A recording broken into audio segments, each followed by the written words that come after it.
Hello நண்பர்களே, எல்லாரும் எப்படி இருக்கீங்க? இன்னைக்கு நம்ம டிடெக்டிவ் டிராமாவோட அடுத்த எபிசோட தான் பார்க்க போறோம். எபிசோடோட ஸ்டார்டிங்லயே விறுவிறுப்பா கிளம்பின நம்ம சீனியர் இன்னும் கண்ணாடிக்காரனோட ரூமுக்கு வெளியே நின்று அவனை ரொம்ப சோகமா பார்த்துட்டு இருக்காரு. அப்ப அங்க ஒர்க் பண்ற நர்ஸுக, பாத்தியாடி அந்த ரூம் நம்பர் 601ல அட்மிட் ஆயிருக்கிற ஒரு போலீஸ் ஆபீசராமா. கூட ஒர்க் பண்றவங்க அவரை நினைச்சு ரொம்பவே ஃபீல் பண்றாங்க. இந்த மாதிரி கோவொர்க்கர் கிடைக்கிறதுல அவர் கொடுத்து வச்சிருக்கணும் அப்படிங்கிற மாதிரி புகழ்ந்து பேசிட்டு இருக்காங்க. ஆனா நம்ம சீனியர் அதெல்லாம் கண்டுக்காம விறுவிறுன்னு கிளம்பி போயிடுறாரு. அதுக்கப்புறம் மூஞ்சில 3/4 கிலோ சோகத்தை வச்சுட்டு ஜூனியர்கார அங்க வரான். அவனை பாக்குற நர்ஸ்காரிங்க, அடடடடா கூட ஒர்க் பண்றவனா இப்படி எல்லாவா இருக்கணும், ஒருத்தனுக்குன்னா எத்தனை பேர் வரானுங்க அப்படிங்கிற மாதிரி பேசிட்டு இருக்கும் போது ஜூனியர்கார அழுக ஆரம்பிச்சிடறான். ஐயையோ, நம்ம கூட வேலை செய்யறவனுங்கன்னு தப்பா நினைச்சிட்டோம், இவனுங்கெல்லாம் கிட்டத்தட்ட ஒரு ஃபேமிலி அளவுக்கு க்ளோஸா இருக்கானுங்க, அவ்வளவு பாண்டிங் இருக்காட்டு இருக்கு அப்படின்னு பெருமையா பேசுறாளுங்க. அதுக்கப்புறம் ஜூனியர் காரனும் சோகமா அங்கிருந்து போன உடனேயே மின்னங்க வரா. இத பாக்குற நர்ஸ்காரிகளுக்கு செம்ம ஷாக் ஆயிருது. யாரா சாமி நீங்கெல்லாம் கூட ஒர்க் பண்றவனுக்காக இந்த அளவுக்கு ஃபீல் பண்ணிட்டு இருக்கீங்களே அப்படின்னு ஒரு நர்ஸ்காரி சொல்லிட்டு இருக்கும் போது, ஆமா எல்லாரும் ஒரே இடத்துல தானே வேலை செய்யறாங்க, அப்புறம் ஏன் தனித்தனியா வராங்க, ஒருவேளை இவங்களுக்குள்ள அண்டர்ஸ்டாண்டிங் இல்லையோ அப்படிங்கிற மாதிரி பொறலி பேச ஆரம்பிச்சிடறாளுங்க. மின்னும் சோகமா ஹாஸ்பிட்டல்ல இருந்து வெளியே வந்துட்டு இருக்கும் போதே அங்க ஒரு பிரேயர் ரூம் இருக்கிறத பாக்குறா. சரி ஓகே, கண்ணாடிக்காரனுக்காக கடவுள்கிட்ட ஒரு ஆப்ளிகேஷன் வைப்பமே அப்படின்னு அவ பிரேயர் ரூம்குள்ள வந்தா.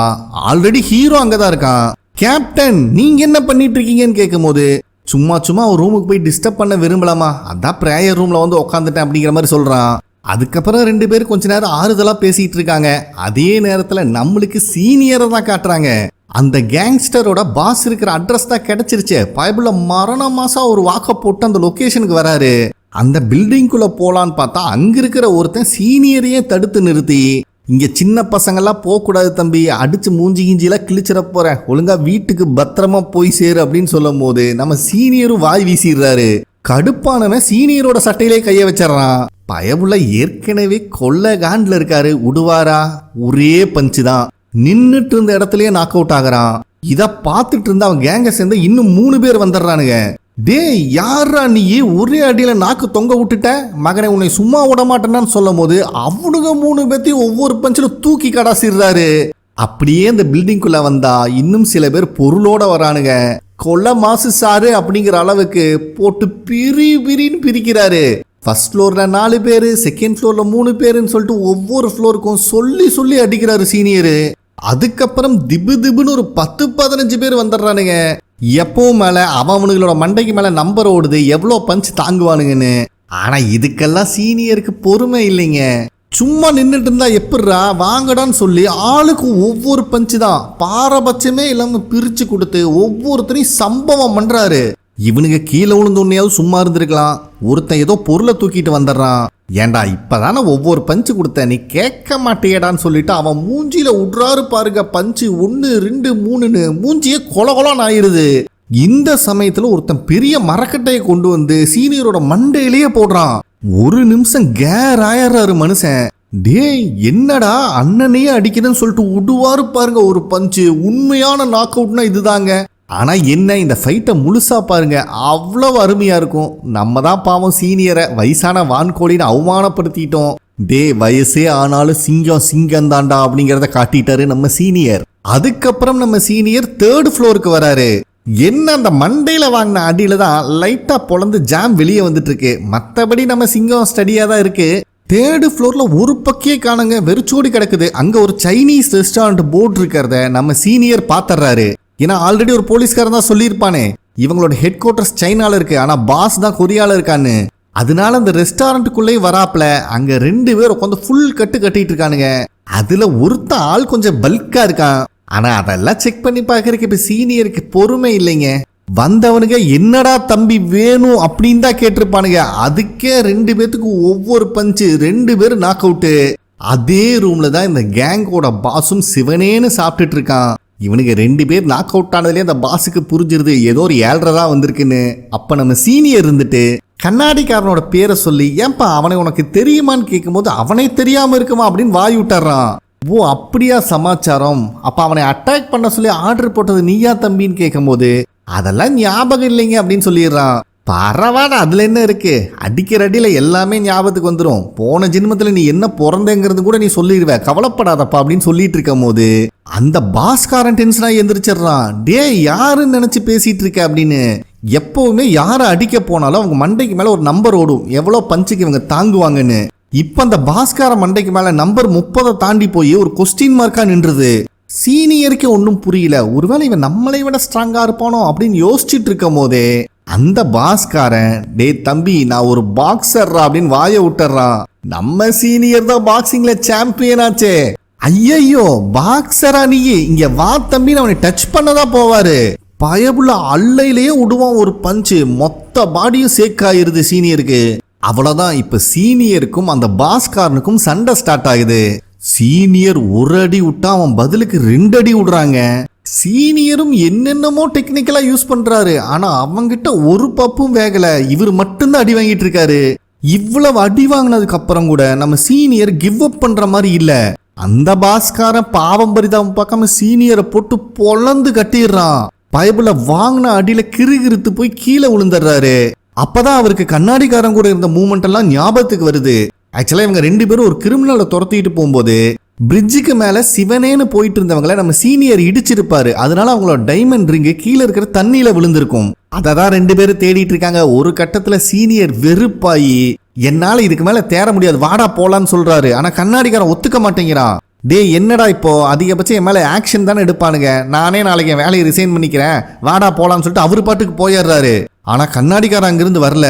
அதுக்கப்புறம் நைட் ஆயிருது. நம்ம சீனியர் ஹோட்டல்ல சாப்பிட்டுட்டு இருக்கும் போது கண்ணாடிக்காரனோட ஒய்ஃப் கிட்ட இருந்து போன் கால் வருது, அவன் இன்னும் வீட்டுக்கு வரலன்னு. இவருக்கு ஒண்ணுமே புரியல. அந்த ரிங் தேடிட்டு இருந்த இடத்துல வந்து பார்த்தா இன்னும் அவன் அந்த ரிங்கை தேடிட்டு இருக்காங்க. டே லூசு பயல என்னடா பண்ணிட்டு இருக்க அப்படின்னு கத்தும் போது கரெக்டா அவனுக்கு அந்த ரிங்கும் கிடைச்சிருது. இங்க பாத்தீங்களா நான் ரிங்கை எடுத்துட்டேன் அப்படின்னு சந்தோஷத்துல சீனியரை வந்து கட்டி பிடிச்சு, இதுக்கு மேல நீங்க உங்க வேலையை ரிசைன் பண்ண வேண்டிய அவசியம் இல்ல, கடைசி வரைக்கும் நம்ம 2 பேரும் ஒன்னாதான் ஒர்க் பண்ண போறோம் அப்படிங்கிற மாதிரி சொல்லியிருக்கான். இத கேட்கிற சீனியருக்கே எமோஷனல் ஆயிருது. அதுக்கப்புறம் கண்ணாடிக்காரன் இருந்துட்டு நான் காலையில இருந்து சாப்பிடவே இல்லை, ரொம்ப பசியா இருக்குன்னு சொல்றான். ஆக்சுவலா இவரோட வேலை போகக்கூடாதுங்கிறக்காக நாள் ஃபுல்லா சாப்பிடாம அந்த ரிங்கை தேடி இருக்காங்க. அவன் டே என்னோட ட்ரீட்ரா, வாடா நான் அவனுக்கு சாப்பாடு வாங்கி தரேன்னு சொல்லி சீனியர் அவனை கூப்பிட்டு போயிருக்காரு. ஸோ அந்த மூமெண்ட் எல்லாம் இப்போ சீனியரோட மைண்ட்ல ஓடிட்டு இருக்கு. நம்ம வேலை போகக்கூடாதுன்ட்டு நம்மளுக்காக அவ்வளோ கஷ்டப்பட்டவன் அவன், ஒவ்வொரு சந்தர்ப்பத்திலையும் நம்ம கூட இருந்திருக்கான் அப்படின்னு யோசிச்சு பார்த்துட்டு கண்ணை திறந்தா கண்ணாடிக்காரன் தான் கண்ணுக்கு முன்னாடி தெரியறான். சார் நான் காலையிலிருந்து சாப்பிடலை, அதனாலதான் ஸ்ட்ரென்த் எல்லாம் ரொம்ப கம்மியாயிருச்சு, சாப்பிட்டா சரியாயிரும் அப்படின்னு சொல்றான். ஆக்சுவலா இப்ப சீனியரும் ஹாஸ்பிட்டல் அது இதுன்னு அலையறனால சரியா சாப்பிடல, ஆல்ரெடி நிறைய பேத்து கூட சண்டை போட்டு வேற வந்திருக்காரு. அதனால இதை தான் கண்ணாடிக்காரன் சொல்ல வரான்னு புரிஞ்சுக்கிட்டு அங்க இருக்கிற சாப்பாடை கட்டுன்னு கட்டிட்டு இருக்காரு. இதை பார்த்துட்டு இருந்த அந்த பாஸ்காரர் இருந்துட்டு, ஏன்டா இந்த நூடுல்ஸ்க்காகவா இத்தனை பேர்த்த அடிச்சுட்டு மேல வந்த, கேட்டா நானே கொடுத்துருப்பேன் அப்படிங்கிற மாதிரி சொல்றான். சீனியர்னால வாங்கின அடியில பேச முடியல, ஆனா இருந்தாலும் வாயில வாஸ்து சரியில்லை நம்ம ஆளுக்கு. தம்பி இருப்பா சாப்பிட்டு வந்து பேசுறேன் அப்படின்னு சொல்லி ஃபுல்லா சாப்பிட்டு முடிச்சுட்டு இப்பதான் உட்கார்றாப்புல. நம்மால் பண்றதெல்லாம் பார்க்கும் போது அந்த பாஸ்காரன் அடிக்கலான்னு வரான். நம்ம சீனியர் உக்காந்த மேனிக்கு அவன் வயிற்றுல விடுவாரு பாருங்க ஒரு பஞ்சு. மலை மாடு மாதிரி இருந்தவன் ஒரு நிமிஷம் கேராய் போயிடுறான். அப்ப நம்ம சீனியர் இருந்துட்டு, மொத்தம் உனக்கு 5 அடி ஃபிக்ஸ் பண்ணியிருந்தேன், 1 முடிச்சது, இன்னும் 4 அடியில் உனக்கு தூக்கறேன்டான்னு சொல்லிட்டு ஒவ்வொரு பஞ்சும் சொல்லி வெப்பாப்புல. ஒவ்வொன்னு அடி இல்லைங்க, இடி மாதிரி இறங்கும். சொன்ன மாதிரியே 5வது பஞ்சில் மலை மாடியே சாச்சிடுறாரு நம்ம சீனியரு. சரி தம்பி உண்மையை சொல்லு, அந்த கண்ணாடிக்காரனை குத்தம் சொன்னது நீயான்னு கேட்கும் போது இல்லைன்னு சொல்றான். கடுப்பான சீனியர் அங்க இருக்கிற பேஸ்பால் பேட்டை எடுத்துறாரு. அந்த பாஸ்காரனுக்கே ஒரு நிமிஷம் அள்ளு விட்டுருது. ஒழுங்கா சொல்லுடான்னு கேட்டா நிஜமா நான் பண்ணலீங்க சாமி அப்படிங்கிறான். அப்புறம் நம்ம சீனியர் என்ன நினைச்சாருன்னு தெரியல, பேட்டை கீழே போட்டுட்டு அங்கிருந்து அவர் பாட்டுக்கு வெளியே வந்துடுறாரு. அதே நேரத்துல ஹீரோ ஹாஸ்பிட்டலுக்கு வந்திருக்கான். கண்ணாடிக்காரனோட ஒய்ஃபை மீட் பண்ணி, நீங்க எப்பவுமே ஹாஸ்பிட்டல்லையே சாப்பிட்டுட்டு இருக்கீங்கன்னு கேள்விப்பட்டேன், அதனாலதான் உங்களுக்கு வெளியிருந்து ஃபுட்டு வாங்கிட்டு வந்தேன்னு சொல்லி கொடுக்குறான். அதுல அவங்களுக்கும் சந்தோஷம்தான். கண்ணாடிக்காரனை பத்தி விசாரிக்கும் போது இப்ப பரவாயில்லைங்க, நல்லா இம்ப்ரூவ் ஆயிட்டு இருக்கு அப்படின்னு அவங்க சொல்றாங்க. அதுக்கப்புறம் கண்ணாடிக்காரனோட ஒய்ஃப் இருந்துட்டு, நீங்க ஒரு டாய் கண்ணோட போட்டோ அனுப்பியிருந்தீங்கல்ல, அது என் குழந்தைங்களோடது அப்படின்னு கன்ஃபார்ம் பண்றாங்க. இருந்தாலும் ஹீரோ அது எப்படி கரெக்டா அவங்க குழந்தைங்களோடதுன்னு சொல்றீங்கன்னு கேட்கும்போது, அட என் பொண்ணுக்கு அந்த டைனாசர்னா ரொம்ப பிடிக்குங்க, அவளுக்கு எதெல்லாம் பிடிக்குமோ அந்த இடத்துல அந்த டைனாசர் பொம்மையை ஒட்ட வச்சிருவா, அந்த கன்னுலயும் அந்த டைனாசர் ஸ்டிக்கர் இருந்துச்சு அப்படின்னு மென்ஷன் பண்ணிட்டு அவங்க போயிடுறாங்க. இப்பதான் என்ன நடந்திருக்குன்னு நம்மளுக்கு காட்டுறாங்க. ஆக்சுவலா கண்ணாடிக்காரனை சம்பவம் பண்ண இடத்துல ஹீரோ சர்ச் பண்ணும் போது தான் இந்த கன்னு கிடைச்சிருக்கும். ஆனா இந்த டாய் கன்ல இருந்து வெளியே வர ஏரோ மட்டும் மிஸ் ஆயிருக்கும். அவனும் தேடி இருப்பான். அப்ப அங்க இருக்கிற ஒரு போர்டுல குத்தி நின்று இருக்கு. அதுலயும் பர்டிகுலரா ஹயூன் அப்படிங்கிற வேர்டு மேலதான் அந்த புல்லட் இருக்கு. சோ என்ன நடந்திருக்கும்னு ஹீரோ இமேஜின் பண்ணும்போதுதான் கண்ணாடிக்காரன் ஏமாந்த சமயத்துல அவன் வயிற்றுல கத்தி இறக்கி இருக்காங்க. அதுக்கப்புறம் அவன் இறந்துட்டான்னு நினைச்சு அந்த கில்லரும் அந்த இடத்த விட்டு போயிருக்கான். வந்த மலையில கொஞ்ச நேரத்திலேயே அவனுக்கு கான்சியஸ் திரும்பி வந்திருக்கு. சோ இந்த விஷயத்தை எப்படி கன்வே பண்றதுன்னு தெரியாம கண்ணாடிக்காரன் தான் ஒரு பர்ஃபெக்ட் ஷூட்டர் ஆச்சே, அதனால அவன் தான் அந்த ஹையுன்கிற வேர்டுக்கு மேல கரெக்டா ஷூட் பண்ணிருக்கணும் அப்படின்னு ஹீரோ கெஸ் பண்ணி இருந்திருக்கான். அது இங்க இப்ப கன்ஃபார்ம் ஆகுது. அதே நேரத்துல ஸ்டேஷனுக்கு வர மின்னு சீனியரோட மூஞ்சியை பார்த்து ஷாக் ஆயிடுறா. யோ என்னையா இது, 400 பேர் ஒன்னா சேர்ந்து நலுங்கு வச்ச மாதிரி இருக்கு, என்னதான் பண்ணிட்டு வந்தேன்னு கேட்கும் போது நான்லாம் ஒன்னும் பண்ணல, யாருக்கிட்டே அடி வாங்கல, நான் தான் அடிச்சுட்டு வந்தேன் அப்படின்னு சொல்றாரு. ஆனா மின் இதை ஏத்துக்க மாட்டேங்கிறா. உன்னை பார்த்தா அடிச்சுட்டு வந்த மாதிரி இல்ல, 4 பேர்த்துக்கிட்ட அடி வாங்கிட்டு வந்த மாதிரி இருக்குன்னு சொல்லும் போது நான் என்ன சொன்னாலும் நீ நம்ப போறது இல்ல, நேத்து குடிச்சிட்டு போய் ரோட்ல உளுந்து நான் தான் அடி வாங்கிட்டு வந்துட்டேன் போதுமா அப்படின்னு சொல்றான். யோ லூசு, நம்ம கூட ஒர்க் பண்றவன் எவ்வளவு சீரியஸா இருக்கா, அது மேல உனக்கு கொஞ்சமாவது அக்கறை இருக்கா அப்படின்னு வாருன்னு வாரிட்டு இருக்கா. ஆக்சுவலா கண்ணாடிக்காரனுக்காக தான் நம்மால் இவ்வளோ பெரிய சம்பவம் பண்ணிட்டு வந்து உட்காந்துருக்காரு. அதை வெளியே சொல்ல விரும்பல. என்னதான் இருந்தாலும் பெரிய மனுஷன் தாங்க.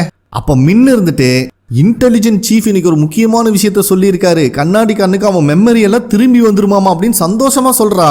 என்னதான் சீனியருக்கு மனசுக்குள்ள ஃபுல் சந்தோஷமா இருந்தாலும் வெளியே காட்டிக்காம அப்படியா அப்படின்னு அசால்ட்டா கேக்குறாரு. மின்னுக்கு சரியான கோவம் வந்துருது. ஆனா இந்த சமயத்துல ஜூனியர்கார அங்க வரான். ஏண்டா டியூட்டிக்கு உன்னால கரெக்ட் டைம்ல வர முடியாதா அப்படின்னு இவர் திட்டிட்டு இருக்காரு. ஆனா அதை கண்டுக்காம சுத்தி முத்தி வேடிக்கை பார்த்துட்டு இருக்கான். அப்பதான் இவனும் சீனியரோட மூஞ்சி நோட் பண்றான்.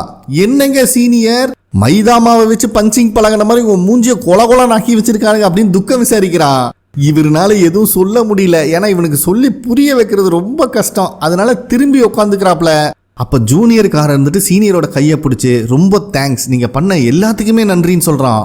இவருக்கு ஒண்ணுமே புரியல. என்னடா இவன் எப்பவும் போல சம்பந்தமே இல்லாம பேசிட்டு இருக்கான் அப்படின்னு பாத்துட்டு இருக்காரு.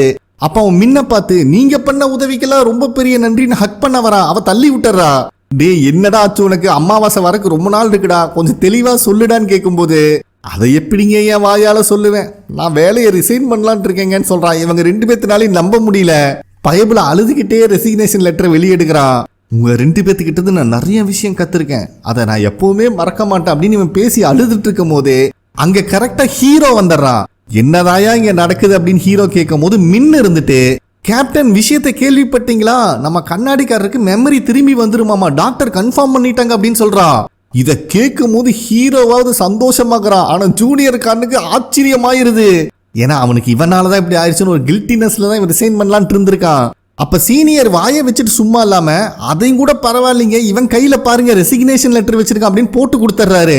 நம்ம ஜூனியருக்கா என்ன பண்றதுனே தெரியல. அந்த ரெசிக்னேஷன் லெட்டர் இவனை கிழிச்சு போட்டுட்டு ஐய நான் சொன்னது நம்பிட்டீங்களா, சும்மா பிராங்க் பண்ண அப்படின்னு சொல்லி சமாளிச்சிட்டு இருக்கான். அப்ப ஹீரோ இருந்துட்டு நான் உங்க எல்லாத்துக்கிட்டையும் ஒரு முக்கியமான விஷயத்த சொல்லணும் அப்படின்னு சொல்லிட்டு இப்ப அந்த ஆர்டிஸ்ட் ஸ்டூடெண்ட் இறந்தா பாத்தீங்களா, அவளோட ஃபுல் நேம் ஜங் ஹயுன். அதனாலதான் ஹயுன்கிற நேம ஹைலைட் பண்ணி நம்ம கண்ணாடிக்காரன் ஷூட் பண்ணி இருந்திருக்கான். ஸோ இப்போ ஹீரோ இருந்துட்டு ஜங் ஹயுனோட கில்லரும் நம்ம கண்ணாடிக்காரனை அட்டாக் பண்ணவனும் சேம் பர்சனாக தான் இருக்காங்க அப்படிங்கிற விஷயத்தை இங்கே ரிவீல் பண்ணுறான். இதை கேட்குற இவங்களுக்குலாம் செம்ம ஆச்சரியமாயிருது. 100% ஷூராக சொல்ல முடியாது, நம்மகிட்ட டைரக்ட் எவிடன்ஸ் எதுவும் கிடையாது. ஆனால் 2மே ஒரே ஆளாக இருக்கிறதுக்கு வாய்ப்பு அதிகமாக இருக்குன்னு சொல்கிறான். இதுக்கு முன்னாடி நிறைய கேஸில் இதே மாதிரி தான் சீனியர் எனக்கு இவன் தான் கில்லராக்குன்னு சந்தேகமாக இருக்குன்னு சொல்லியிருப்பாரு. அதை யாரும் நம்பி இருக்க மாட்டாங்க. அதை இங்க சொல்லி காட்டும் போது ஹீரோ வந்துட்டு தயவு செஞ்சு நான் சொல்றத நம்புங்க, நான் சொல்றத மட்டும் பண்ணுங்க அப்படின்னு சொல்றான். அந்த இடத்துல சீன் கட் ஆகுது. நெக்ஸ்ட் சீன்லயே ப்ரொஃபசர் சிம் அவரோட ஆபீஸ்ல இருந்து வெளியே வரும்போது மின் அங்கதான் நின்னுட்டு இருக்கா. என்னம்மா இங்க நின்னுட்டு இருக்க, எங்க போகணும்னு கேட்கும் போது என்னை அந்த சப்வே ஸ்டேஷன் கிட்ட மட்டும் டிராப் பண்றீங்களா அப்படிங்கிற மாதிரி கேட்டு அவரோட கார்லயும் ஏறிக்கிறா. அதே நேரத்துல ஹீரோக்கு அந்த ஃபாரன்சிக் லேடி கால் பண்ணி நீங்க அனுப்பின பிளட் சாம்பிள் நீங்க சொன்ன பர்சன் கூட பெர்ஃபெக்டா மேட்ச் ஆகுது, ஆனா ஏன் அவரை செக் பண்ண சொன்னீங்க அப்படிங்கிற மாதிரி கேட்டுட்டு சரி ஓகேங்க நான் அந்த ரிப்போர்ட் உங்களுக்கு அனுப்பி வைக்கிறேன் அப்படிங்கிற மாதிரி சொல்லிட்டு போனை வச்சிடறாங்க. இங்க கார்ல போயிட்டு இருக்கும் போது ப்ரொஃபசர் சிம் இருந்துட்டு என்னம்மா திடீர்னு ஹெட் குவார்ட்டர்ஸ் வரைக்கும் வந்திருக்க, என்ன விஷயம் அப்படின்னு விசாரிக்கிறாரு. அதுக்கு மின்னும் நான் ஃபாரன்சிக் ரிசல்ட் வாங்கலான்னு வந்தேன், அதுதான் அந்த இறந்து போன பொண்ணு ஜங் ஹயினோட கேஸ்ல வேற யாரோ கில்லரா இருப்பாங்கன்னு எங்க கேப்டன் சந்தேகப்படுறாரு. அது மட்டும் இல்லாம அந்த கில்லர் தான் கண்ணாடிக்காரனையும் அட்டாக் பண்ணிருப்பாருன்னு ஹீரோ சந்தேகப்படுறாரு. எவிடன்ஸ் இல்லைனாலும் இது ஒரு ஹஞ்ச் தான் அப்படிங்கிற மாதிரி சொல்லும்போது ப்ரொஃபசர் சிம் இருந்துட்டு ஹீரோவோட ஹஞ்ச் எப்பவுமே கரெக்டா இருக்குமா அப்படின்னு ஹீரோக்கு சர்டிபிகேட் கொடுக்குறான். அப்போ மின் இருந்துட்டு அப்ப நீங்க சொல்றது சரியா இருந்தா இந்த பென்ட்ரைவ் யூஸ்ஃபுல்லா இருக்கும்னு நினைக்கிறேன் அப்படிங்கிற மாதிரி ஒரு பென்ட்ரைவ் எடுத்து காட்டுறா. இவருக்கு ஒன்றும் புரியல. இந்த எவிடன்ஸை நாங்க கண்ணாடிக்காரனோட பாக்கெட்ல இருந்தா எடுத்தோம், பட் அன்னைக்கு மலையில ரொம்ப நனைஞ்சனால இது டேமேஜ் ஆயிருச்சு, இதுக்காக தான் ஃபாரன்சிக் ஆபீஸ்க்கு வந்தேன் அப்படிங்கிற விஷயத்தையும் சொல்றா. எனக்கு தெரிஞ்சு இந்த ஃபிளாஷ் டிரைவ்ல ஏதோ சிசிடிவி ஃபுட்டேஜ் தான் இருக்கும்னு நினைக்கிறேன். அதை மட்டும் ரெக்கவர் பண்ணிட்டோம்னா அந்த ஸ்டூடெண்ட் பொண்ணு ஜங் ஹைனோட கேஸையும் கண்ணாடிக்காரனை யார் அட்டாக் பண்ணா அப்படிங்கறதையும் ஈஸியா கண்டுபிடிச்சிடலாம் அப்படின்னு இவ சொல்ல சொல்ல ப்ரொஃபசர் சிம்மோட மூஞ்சி மாறுது. சரிம்மா இப்ப ரெக்கவர் பண்ணியாச்சு இல்ல, அந்த ஃபுட்டேஜை நீ செக் பண்ணியான்னு கேட்கும் போது இல்ல நான் ஃபர்ஸ்ட் கேப்டன் கிட்ட தான் கொடுப்பேன் அப்படின்னு சொல்லி பாக்கெட்ல எடுத்து வச்சுக்கிறா. ஸோ இப்போ வரைக்கும் அந்த பென்ட்ரைவ்ல இருக்கிற ஃபுட்டேஜ் யாரும் பார்க்கல அப்படிங்கிற மாதிரி தான் ப்ரொஃபசர் சிம்முக்கு தெரியுது. அப்படின்னா இந்த கேஸை நீங்க சால்வ் பண்ண போறீங்க, அப்ப நான் என்னோட ஷோல காமிச்ச கில்லர் தப்பானவனா இருப்பானோ அப்படிங்கிற மாதிரி சொல்லிட்டு இந்தாமா இந்த ஜூஸை குடி அப்படின்னு ஒரு ஜூஸ் எடுத்து கொடுக்குறான்.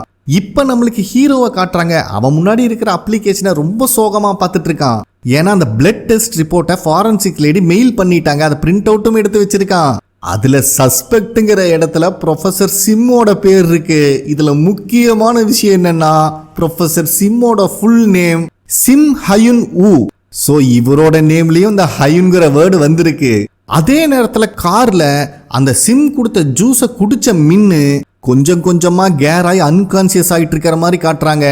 அப்ப ப்ரொஃபசர் சிம் இருந்துட்டு பரவாயில்லையம்மா, இந்த கேஸ்ல நான் எதிர்பார்க்காத நிறைய விஷயம் நடக்குது, ரொம்ப இன்ட்ரெஸ்டிங்கா தான் இருக்கு அப்படிங்கிற மாதிரி சொல்லி வில்லத்தனமா ஒரு லுக்கா கொடுக்கறான். இந்த இடத்துல இந்த எபிசோட் கம்ப்ளீட் ஆகுது. ஓகே ஃப்ரெண்ட்ஸ், கண்டிப்பா உங்களுக்கு பிடிச்சிருக்கும் நம்புறேன். நெக்ஸ்ட் எபிசோட்ல மீட் பண்ணலாம். நன்றி.